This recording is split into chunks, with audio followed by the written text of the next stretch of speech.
আচ্ছা, এখন এখানে যদি একটু দেখতে চাই,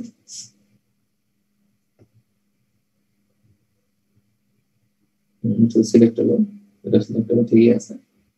এবার আমরা তাহলে ভিবি তে অ্যাপ্লাই করলাম পজিটিভ দিকে একটা ভোল্টেজ। অনুরূপ ভাবে আমরা যেটা করলাম, এরপরে এসে কিন্তু আর পজিটিভ দিকে আমরা পাওয়ার সাপ্লাইটা দিচ্ছি না, আমরা এরপরে এসে কি করতেছি, নেগেটিভ দিকে পাওয়ার সাপ্লাইটা দিচ্ছি। সেই সময় কি করতে হচ্ছে যে এখানে যখন প্লাস মাইনাস আমরা অ্যাপ্লাই করছিলাম, এরপরে এসে দুটোকে কেটে এখানে প্লাস এবং এখানে মাইনাস আমরা অ্যাপ্লাই করেছিলাম, ফলে হয়েছিল কি যে পরের অংশটাকে আমরা প্লাস মাইনাস অ্যাপ্লাই করলাম। এবার আমরা উপরের এই অংশটাকে যদি মানে আবারও একই দিকে ঘোরাতে চাই, তাহলে আমাদেরকে আসলে কি করতে হবে, পোলারিটিটা চেঞ্জ করে দিতে হবে এবং এটাকে অফ করে দিতে হবে। তো আমরা পোলারিটিটা একটু চেঞ্জ করে দিই, যেখানে যেটা হবে সেটা হলো যে মাইনাস এবং প্লাস। মাইনাস কি হলো, পোলারিটি অপোজিট হয়ে গেল। তাহলে এখানে সে কি করতে হবে, মাইনাস প্লাস নিচের দিকে দিতে হবে। সেটা কিভাবে আমরা দিব, সেটা ভাবে দিতে পারি যে এখানে এইভাবে করে আমরা এখানে একটা নেগেটিভ দিকে পোলারিটি দিতে পারি, ঠিক আছে। তাহলে কি হয়ে গেল, মাইনাস প্লাস হয়ে গেল। আর এরপরে এটাকে অফ করে দিয়ে আমরা কি করছি, পরেরটাতে প্লাস মাইনাস দিচ্ছি। আমরা বন্ধ করে দিলাম এটাকে অফ করে এরপরে আমরা করছি কি, নিচে এখানে মাইনাস এবং এখানে প্লাস দিচ্ছি। তার ফলে কি হয়ে গেছে, এই জায়গাটা এখানে একটা নেগেটিভ দিকে আমরা ডিউইন্ডিং এ একটা ভোল্টেজ দিচ্ছি, সেটা একটু আঁকায় আমরা এরকম একটা ভোল্টেজ আমরা এখানে দিচ্ছি। এই হলো আমাদের মোটামুটি ভাবে এই টাইমিং ডায়াগ্রামটা। আর এটা বোঝার সুবিধার্থে আমরা যেটা করতে পারি সেটা হলো যে এখানে আমরা কিছু চিহ্ন দিতে পারি, যে এখানে হালকা একটা কালারের জাস্ট একটা আইডেন্টিফিকেশনের জন্য, যেন আমরা এখানে চিনতে পারি। চিকন দেখে একটা আমরা দিতে পারি লাইন, হালকা সবুজ এবং হালকা একটা সবুজ যদি দিয়ে দিই এইভাবে, তাহলে জাস্ট আমাদের বোঝা যাবে যে এটা যখন শুরু তখন এখানে এটা শেষ, ঠিক আছে। এটা জাস্ট একটা ডিমার্কেশনের জন্য, যে বোঝানোর জন্য যে এটার সাথে আসলে একটু সম্পর্ক আছে। হ্যাঁ,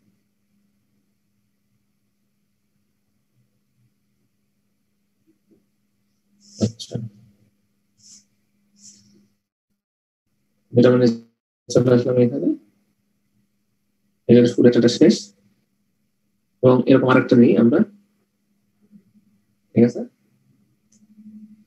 সেটা হলো এখান থেকে যখন শুরু এখানে শেষ এরকম, এরপর আবার এখান থেকে শুরু এখানে শেষ। এভাবে করে আমরা কিছু দাগ দিলে বুঝতে পারবো যে আসলে আমরা টাইম ডায়াগ্রামটা কেমন হচ্ছে, ঠিক আছে। একটু বেশ করে গেছে, একটু এরকম হবে, এই মোটামুটি আছে। এবার তাহলে আমরা বাকি গুলো একটু দেখে নিই যে এটা কোনটা কেমন কি হচ্ছে। তাহলে আমরা এখন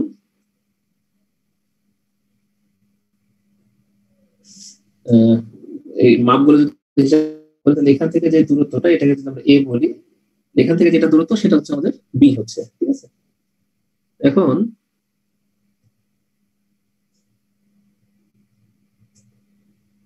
সিলেক্ট যেটা মনে হবে,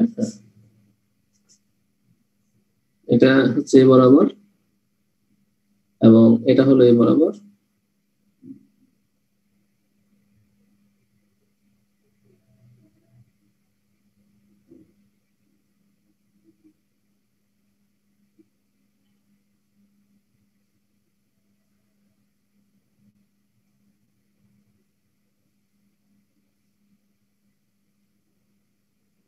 এবার ঠিক আছে।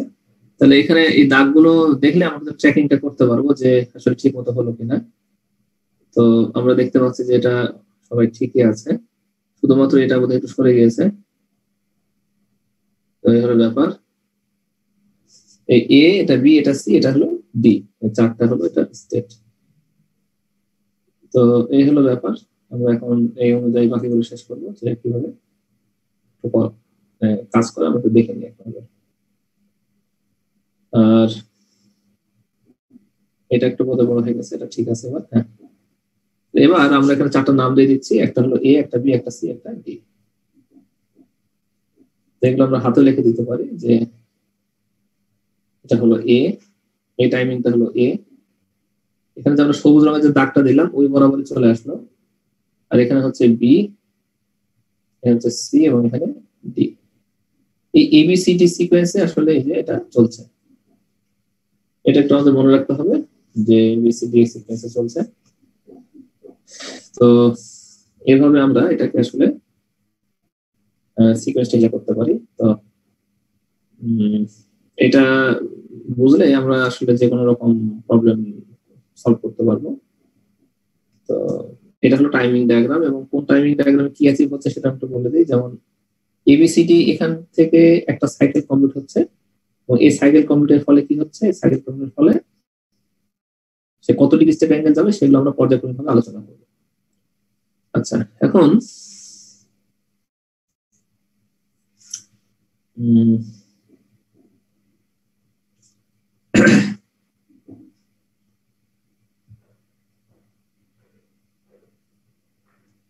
আচ্ছা, এবার আমরা যেটা করব, এটার সাথে আমরা এখন এই মোটরের একটু মিল খুঁজে দেখার চেষ্টা করি। তাহলে এখান থেকে যে পর্যন্ত আসলো এবিসিডি, তাহলে এটা একটা ফুল সাইকেল হয়ে যাওয়ার পর আবার যখন এ এখানে আসবে তখন আমাদের এই মোটরটা কত ডিগ্রি ঘুরবে সেটা আমরা দেখবো। কারণ মোটরটা কন্ট্রোল করতে পারাটা হলো আমাদের আসল উদ্দেশ্য, যে মোটরটাকে আমাদের কিভাবে কন্ট্রোল করতে হবে সেটা আমাদেরকে শিখতে হবে। এই হলো ব্যাপার। তো এবিসিডির পরে আবারও সে এটা ঘুরে চলে এসেছে, এবং এভাবে করে এই আসলে টাইমিংটা কমপ্লিট হবে। তাহলে এটা হচ্ছে প্রথমে আসবে, এটা দ্বিতীয়তে আসবে, তৃতীয়তে, চতুর্থ, আবার প্রথমে এভাবে আসবে। এটাকে বলা হচ্ছে যে এবিসিডি এবিসিডি বারবার সাইকেল করতে থাকবে। ঠিক আছে, এবিসিডি যদি সাইকেল করতে থাকে, এবিসিডি, এটার পর আবার এ, এবিসিডি এবিসিডি এবিসিডি এভাবে চলতে থাকবে এটা। ঠিক আছে, সব সাইকেল করতে থাকবে। এভাবে আমরা আসলে মানে বুঝতে পারবো যে কিভাবে অ্যান্টি ক্লকওয়াইজ বা কাউন্টার ক্লকওয়াইজ যদি ঘোরাতে চাই তাহলে বুঝতে হবে। সিসিডব্লিউ দিয়ে দিলাম, সিসিডব্লিউ এবিসিডি এবিসিডি এভাবে চললে সিসিডব্লিউ যেতে থাকবে। এবার আমাদের দেখতে হবে যে কিভাবে আমরা মোটরটাকে ক্লকওয়াইজ ঘোরাতে পারি। তাহলে মোটরটাকে ক্লকওয়াইজ ঘোরানোর জন্য এর আগে আমরা বলেছিলাম যে সুইচিং সিকোয়েন্সটা চেঞ্জ করতে হবে, যে আমাদের কি করতে হবে, ডিসিবি এ, এই ডিসিবি এ ডিসিবি এইভাবে চালু করতে হবে। এইভাবে চালু করলে আমরা কি হবে, এখানে আমাদের ডিসিবি তে আমাদের আসলে ক্লকওয়াইজ সেটা রোটেশনটা সম্পন্ন হবে, ক্লকওয়াইজ রোটেশন সম্পন্ন হবে। এভাবে আমরা কাউন্টার ক্লকওয়াইজ ও ক্লকওয়াইজ রোটেশন করতে পারবো টাইমিং ডায়াগ্রামের মাধ্যমে। এখান থেকে এরকম কোশ্চেন হতে পারে যে how can you rotate clockwise and counterclockwise rotation of a hybrid steel valve for the timing diagram and winding diagram. তখন তুমি এবার টাইমিং ডায়াগ্রামটা অ্যাপ্লাই করার পরে তুমি বলবা যে এভাবে করে ক্লক এবং কাউন্টার ক্লকওয়াইজ বরাবর ঘোরানো যাবে। এবার আমরা দেখছি যে সেই স্টেপ অ্যাঙ্গেলের ব্যাপারটা কি হবে। দেখিনি এক নজরে স্টেপ অ্যাঙ্গেলের ব্যাপারটা নিয়ে শেয়ার দিলাম। এখানে যে মোটরটা ছিল সেটা একটু শেয়ার দিই, এবং এখানে একটু খেয়াল করলে দেখতে পাবো যে মোটরটা বিভিন্ন হিসাব নিকাশ গুলো আমরা এখান থেকে দেখবো, যে অ্যাঙ্গুলার পিচ কত সেগুলো আমরা আস্তে আস্তে দেখবো। আমরা দেখছি যে যখন মোটরটাকে এভাবে আমরা পজিটিভ এবং নেগেটিভ সাপ্লাই দিচ্ছি তখন যে মোটরটা আস্তে আস্তে ঘুরছে, কতটুকু ঘুরছে এবং কতটুকু অ্যাঙ্গেল আমরা পাচ্ছি, এই হিসাবগুলো আমরা কিভাবে পাবো সেটা একটু আমরা দেখে নিই। ঠিক আছে, এখানে দেখতেই পাচ্ছ যে এখানে স্টেপ অ্যাঙ্গেল এবং অ্যাঙ্গুলার পিচ সম্পর্কে লেখা আছে। জিনিসগুলো কিভাবে আসলে একটু আমাদের জানতে হবে। আমি এটা এক্সপ্লেনেশনের জন্য ছোট্ট একটা কৃত্রিম একটা হোয়াইট বোর্ড মার্কার পাশে নিচ্ছি। যেমন এখান থেকে নিয়ে নিই, এখানে একটা আছে, মোটামুটি আমরা এখান থেকে শুরু করে এখান থেকে একটা দাগ দিয়ে টেনে নিই। এই কৃত্রিম হোয়াইট বোর্ড মার্কারের মধ্যে আমরা একটু ক্যালকুলেশন করি যে আসলে কি হবে। তো প্রথম কথা হলো যে আমাদের এখানে যে হুইলটা দেওয়া আছে, আমরা এখন রোটর নিয়ে কথা বলছি। রোটর, তো প্রত্যেকটা ম্যানুফ্যাকচারার বা কোম্পানিগুলো সাধারণত রোটরে কয়টা টিথ আছে তার উপর বেস করে তারা কি করে এই স্টেপার মোটরের হিসাবটা প্রকাশ করে। অর্থাৎ এই স্টেপার মোটরে কতগুলো মানে এখানে আসলে টিথ থাকবে রোটরে, সেটার উপর ভিত্তি করেই আসলে স্টেপার মোটরটাকে ডাকা হয়ে থাকে। যেমন 50 টিথ হাইব্রিড স্টেপার মোটর, কথার কথা একটা মোটরের নাম হচ্ছে কি 50 টিথ হাইব্রিড স্টেপার মোটর। তাহলে তুমি বুঝে যাবা যে এটা কিন্তু স্টেটরের কথা বলছে না, 50 টিথ মানে কিসের, রোটরে। এই জন্য আমাদের ক্যালকুলেশন গুলো হবে স্টেপার মোটরের ক্ষেত্রে রোটর দিয়ে, এটা একটু মাথায় রাখতে হবে, ঠিক আছে। অনেক সময় কিন্তু কোশ্চেনও বলা থাকবে না যে স্টেটরে কয়টা টিথ আছে, কারণ রোটর টিথ দিয়ে তুমি হিসাবটা করে নেবা যে কত ডিগ্রি ঘুরে।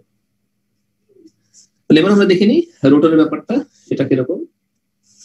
যে রোটরের বিষয়টা এরকম যে এটা হলো একটা ডিস্কের মতো, সবাই আমরা জানি রোটরটা কিসের মতো, একটা ডিস্কের মতো।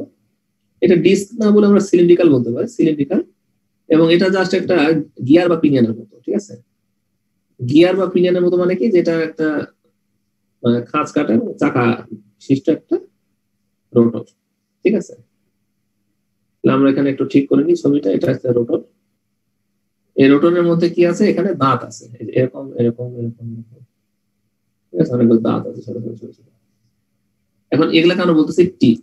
আমরা যদি একটু জুম করে দেখি যে এখান থেকে একটা দাঁত নিয়ে গিয়ে এদিকে নিয়ে আসি, দাঁতগুলো আসলে অনেকটা এরকম, স্লট গুলো হচ্ছে এরকম, টিথ গুলো এরকম, স্লট গুলো এরকম, এইভাবে করে যেতে থাকে, ঠিক আছে। স্লট গুলো হচ্ছে এরকম ইউ শেপের, আর টিথ গুলো একটা পাই শেপের মতো। যাই হোক আর কি, এরকম হচ্ছে রোটের স্লট এবং টিথ। তো এখানে একটা হলো স্লট এবং এখানে একটা করে টিথ, একটা করে স্লট একটা করে টিথ, একটা করে স্লট একটা করে টিথ, এই হচ্ছে ব্যাপার। একটা করে স্লট একটা করে টিথ, এইভাবে। তাহলে এইভাবে আমরা মোটরটাকে ক্যালকুলেট করব। প্রথমে আমরা দেখে নিই যে আমাদের ফার্স্ট অ্যাজাম্পশন হচ্ছে number of teeth is equal to N T is equal to number of slot NS. এটা হচ্ছে আমাদের ফার্স্ট অ্যাজাম্পশন। অর্থাৎ যে কোনো একটা মোটরের টোটাল নাম্বার অফ টিথ এবং টোটাল নাম্বার অফ স্লট অবশ্যই সমান হবে। এই কারণে যদি কোনো কোম্পানি বলে যে এই মোটরটা হলো 50 টিথের একটা রোটর, তার মানে বুঝতেই হবে যেটা স্লটও কয়টা আছে, স্লটও আছে 50টাই। টিথ 50টা, স্লট 51টা হবে না, স্লট 49টা হবে। সুতরাং আমরা ক্যালকুলেশনের সময় হয় নাম্বার অফ টিথ অথবা নাম্বার অফ স্লট হিসাব করতে পারবো। এবার আমরা দেখি যে হোয়াট ইজ অ্যাঙ্গুলার পিচ, এটা একটু বুঝতে হবে।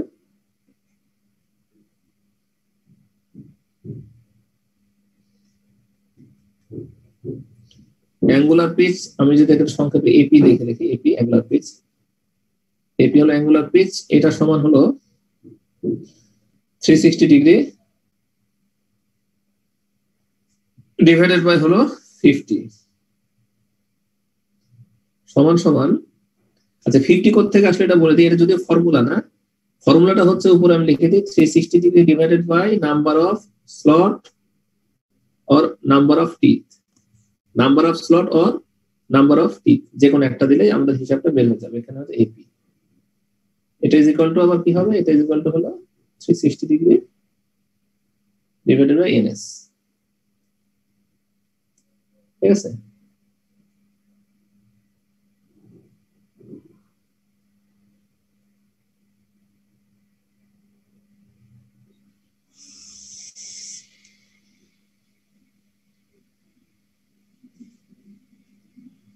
এই আমরা এখন ইউজ করতেছি এই ফর্মুলাটা 360 ডিভাইডেড বাই এনটি সমান সমান কি হচ্ছে, এটা হচ্ছে 7.2।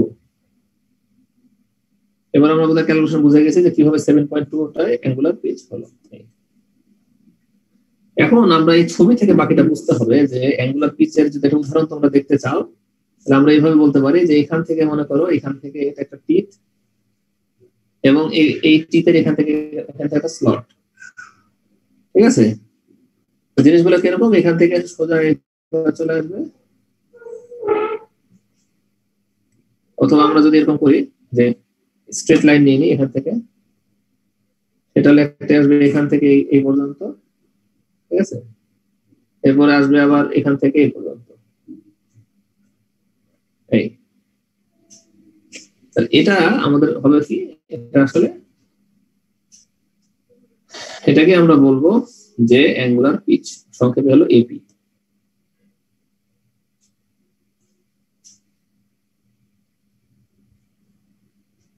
এখানে যে থিটাটা আছে এটাই হলো আমাদের এপি, ঠিক আছে। এপি সমান সমান হচ্ছে কত? 7.2 ডিগ্রি। এবার আমরা আসি এই থিটাটা কত। এখানে একটা থিটা পাওয়া যাচ্ছে, প্রশ্ন হচ্ছে এই থিটা সমান সমান কত। Theta is equal to what থেকে রাখলাম।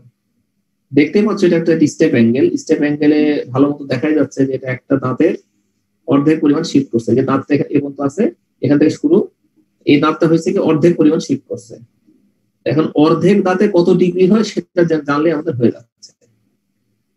হিসাব হচ্ছে একটা এপির মধ্যে কে কে আছে, অ্যাঙ্গুলার পিচের মধ্যে আছে হলো, এখানে যদি আমরা তাকাই এপির মধ্যে আছে একটা টিথ, এখানে আমি টি লিখে রাখলাম, মানে একটা টি আছে, সেই টিথটা হলো এই জায়গাটা স্টার দিয়ে রাখলাম, আর স্লটটা আছে এই জায়গায়, এখানে আমি লিখলাম এস।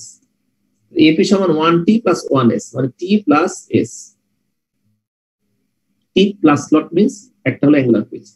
এখন আমরা দেখতে পাচ্ছি যে একটা স্লটের ইনার যে ডায়াটা বা ইনার যে স্পেস এবং এটা টিপের যে আউটার স্পেস এটা অলমোস্ট সমান, ঠিক আছে। একটা স্লটের ইনার এবং আউটারটা অলমোস্ট সমান, এজন্য আমরা অ্যাপ্রক্সিমেট করতে পারি যে টি almost equal to S.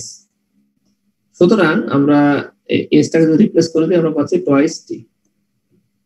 Toys টি সমান হচ্ছে AP or angular pitch which is equal to 7.2 degree.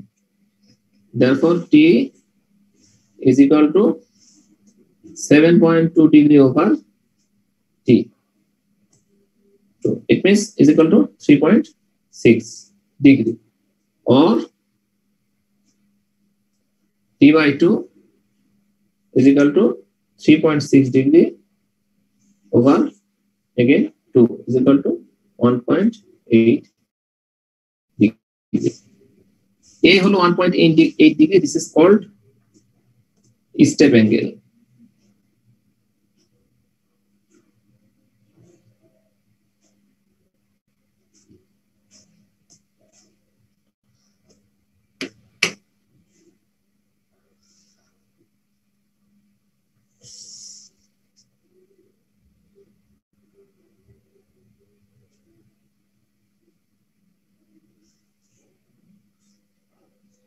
তাহলে কি হলো, t by 2 is equal to হলো 3.6 degree by 2 সমান হচ্ছে 1.8 degree. This is called step angle.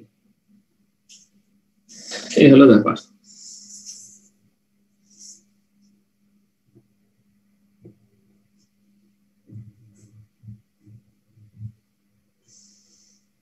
আচ্ছা, এই হিসাবটা কিছু কি বোঝা গেল? স্যার লাস্টে টি বাই 2 কেন করলাম? টি বাই 2 কেন করলাম, কেন হচ্ছে যে এখানে যে স্টেপ অ্যাঙ্গেল দেখতে পাচ্ছি আমরা, এই যে ডিসপ্লেসমেন্টটা খেয়াল করে দেখো, এই ডিসপ্লেসমেন্টটা হচ্ছে একটা টিতের অর্ধেক হয়েছে। এই দেখো এখান থেকে যে ডিসপ্লেসমেন্টটা, একটা গোটা টি হলো এখান থেকে পর্যন্ত, দিস ইজ কল্ড টি, আর এখান থেকে যে তার ডিসপ্লেসমেন্টটা হলো সেটা হচ্ছে টি বাই 2। এই জন্য টি বাই 2টাই হচ্ছে তার স্টেপ অ্যাঙ্গেল, কারণ প্রত্যেকটা স্টেপে সে টি বাই 2 পরিমাণ সরে যাবে। কাজে টি তে যদি 3.6 ডিগ্রি হয়, টি বাই 2 তে তাহলে 1.8 ডিগ্রি হবে। এই হিসাবটা কি বোঝা গেছে বা? জি স্যার। Very good. তাহলে এখন আমাদের এখান থেকে অঙ্ক বা বিভিন্ন রকম ম্যাথমেটিক্যাল প্রবলেম আমরা সামনে আরো দেখবো যে কিভাবে হয়। এখন একটা জিনিস আমাদের গত ক্লাসে ওইভাবে আমি তোমাদের দেখানোর সুযোগ পাইনি, এটা আজকে একটু শেয়ার করি। সেটা হলো এই স্টেপার মোটরটা না দেখলে ওই কনসেপ্টটা বোঝা যাবে না। সেদিন আমরা কি বলেছিলাম যে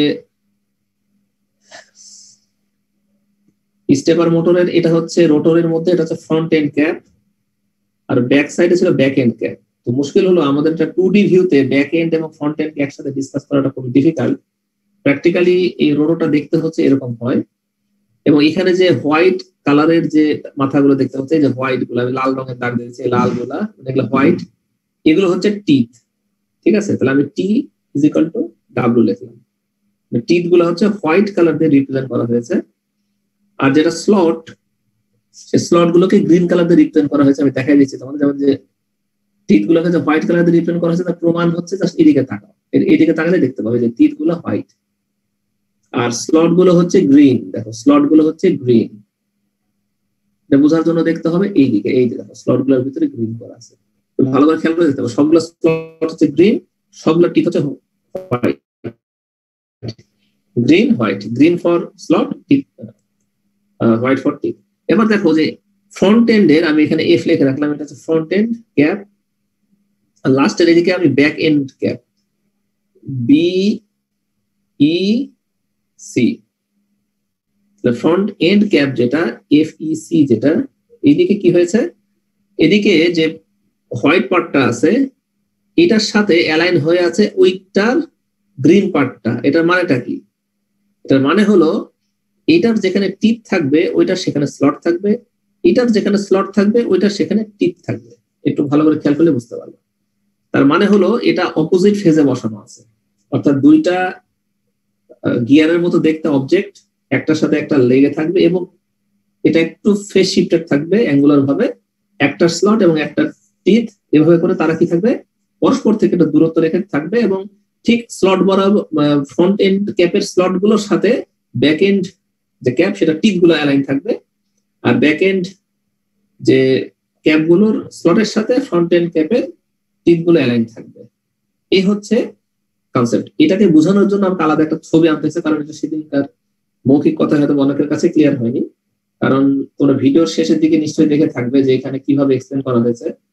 তোমরা আর একটু দরকার হলে দেখো যে লাস্টের দিকে এখানে এসে কিন্তু ব্যাক এন্ড এবং ফ্রন্ট এন্ড কে একসাথে এক্সপ্লেন করা হয়েছে। এখন তোমরা দেখতে পাবে যে সাউথটাকে এখানে রেড কালার দিয়ে প্রকাশ করা হয়েছে এবং নর্থটাকে গ্রিন কালার দ্বারা প্রকাশ করা হয়েছে। ওই যে নর্থের যে গ্রিনটা, এই যে দেখো এই যে গ্রিনের যে টিপ গুলা স্যার দেখা যাচ্ছে না,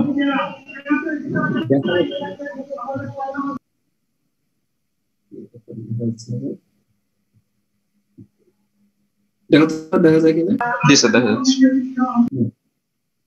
তাহলে তো হলো না, আমাকে একটু রিমাইন্ড করতে হবে। থামো, এখান থেকে দেখো, এই যে আস্তে আস্তে এই যে এখানে এতক্ষণ ধরে শুধুমাত্র ফ্রন্ট এন্ড ক্যাপের আলোচনায় আছে যে সাউথ, ব্যাকের নর্থ পোলটাকে দেখো দেখানোই হয়নি, কারণ আরো বেশি কমপ্লেক্স হয়ে যাবে সেই আশঙ্কায়। এবার তোমাকে দেখাবে, দেখো শেষের দিকে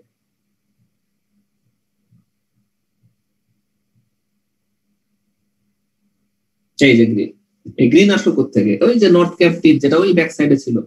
তো তোমাদের মনে প্রশ্ন আসলো যে হঠাৎ করে কোত্থেকে উদয় হলো? হঠাৎ উদয় হয়নি, ও পিছনেই অবস্থান করছিল, কিন্তু আমরা তাকে দেখতে পাইনি। সেই ছবিটা পরিষ্কার করার জন্য হচ্ছে এই ছবিটা। এই দেখো, এটা দেখলে বুঝতে পারবে যে কিভাবে তারা পরস্পর কানেক্টেড ছিল। ব্যাপারটা কি বোঝা গেছে? জি স্যার। ঠিক আছে। তো তোমাদের ছেলেদের সাথে আমার কথা হয়েছে যে আজকের ক্লাসটার শেষের দিকে অনেকেই বলেছে যে একটু সময় রাখার জন্য 10 মিনিট সময় হাতে আছে। কুইজ রিলেটেড কারো যদি কোনো কিছু বলার থাকে তোমরা একটু বলো, আমরা একটু চেষ্টা করি তোমরা অ্যাসিস্ট করার। কি কিরকম প্রিপারেশন নিবা, বা যদি কোনো কোশ্চেন থাকে বা কনফিউশন থাকে বলো। স্যার একটা ডিজাইন প্রবলেম সম্পর্কে একটু আইডিয়া দিলে ভালো হতো, মানে ওই দিন তো আমরা সলভ করেছিলাম বাট আমরা শিওর না যে এটা ঠিক আছে নাকি। হ্যাঁ, তোমাদের ডিজাইন প্রবলেম আলোচনা হচ্ছে এরকম, আমি খুব সিম্পল করে বলি যে তোমাদের এরকম প্রবলেম থাকবে যে স্টেপার মোটর দিয়ে তোমাদেরকে হয়তোবা কোনো একটা মানে মোটরের সাথে একটা অবজেক্ট বাঁধা আছে, মনে করো একটা অবজেক্টকে একটা পার্টিকুলার পজিশন থেকে নিয়ে যেতে হবে একটা পজিশনে। নিয়ে যাওয়ার জন্য তোমাকে কি করতে হবে সেটার একটা ছবি আঁকতে হবে, এটাকে বলা হয় ক্রস সেকশনাল ভিউ আঁকতে হবে স্টেটর রোটরে। তারপরে তুমি উইন্ডিং ডায়াগ্রাম আঁকতে হবে এবং টাইমিং ডায়াগ্রাম একে ব্যাখ্যা দিতে হবে যে প্রত্যেকটা টাইমিং ডায়াগ্রামে এক একটা পালসে কত ডিগ্রি করে তার স্টেপ অ্যাঙ্গেল হচ্ছে এবং সেই স্টেপ অ্যাঙ্গেল পর্যন্ত যাইতে গেলে কয়টা পালস দিতে হবে। এমন হতে পারে হয় ফুল স্টেপ অপারেশনও লাগতে পারে, আবার এমন হতে পারে হাফ স্টেপ অপারেশন লাগতে পারে। ফুল স্টেপ এবং হাফ স্টেপ সবগুলাই এই পার্মানেন্ট ম্যাগনেট স্টেপার মোটর এবং ভেরিয়েবল রিল্যাক্টেন্স স্টেপার মোটরে তুমি অ্যাপ্লাই করতে পারবে।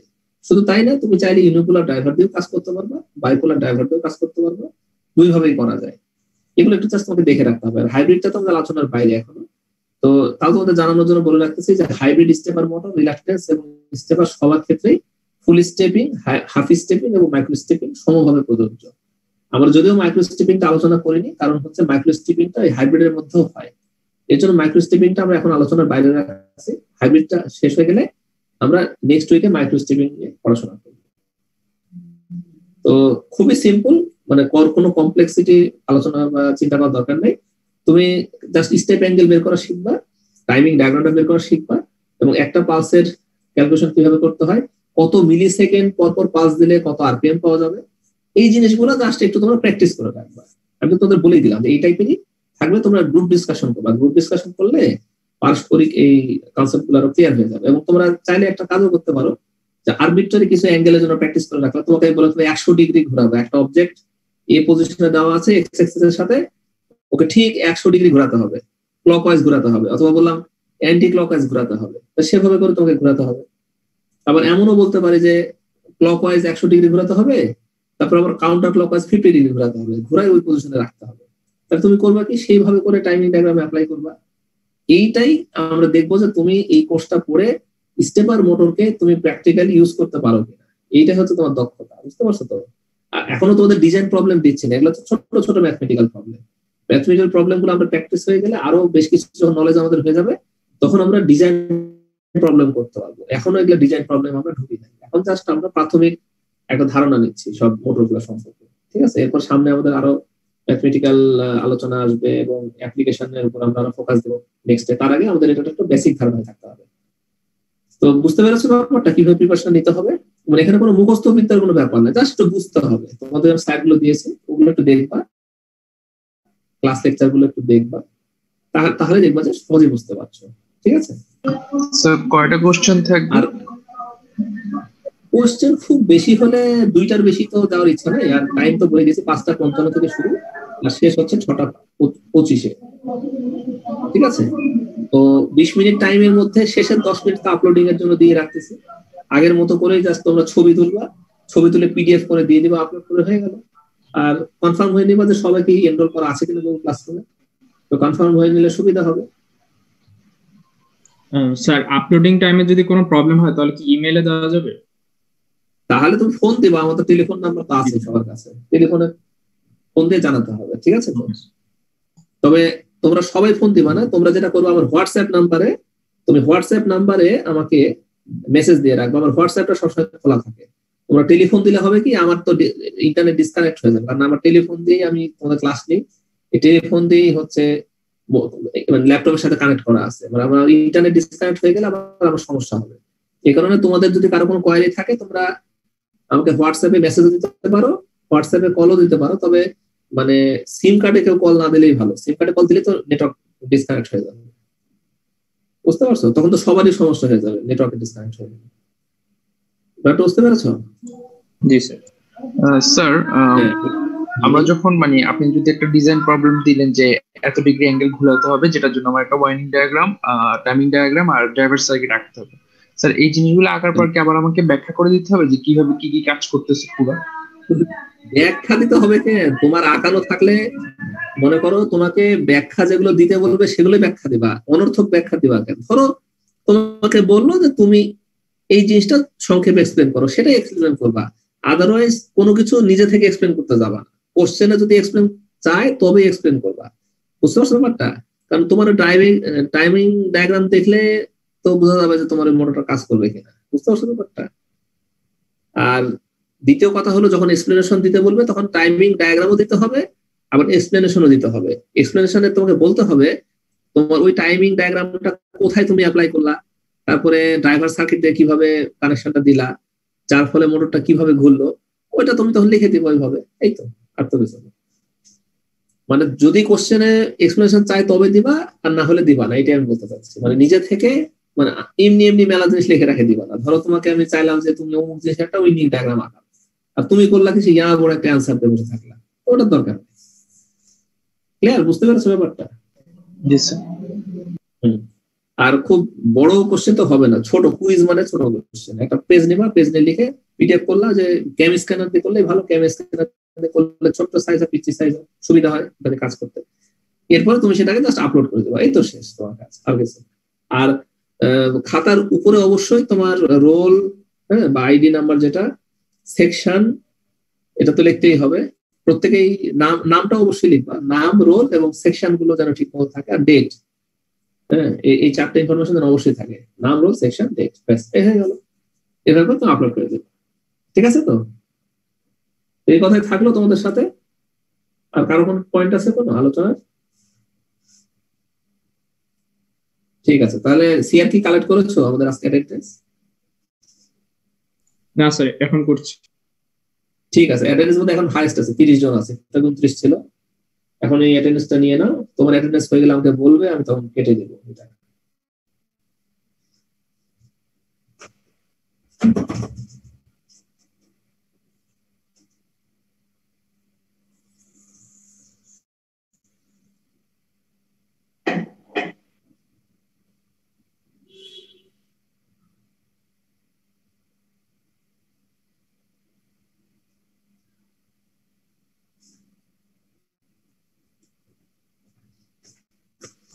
জি স্যার, হয়েছে স্যার।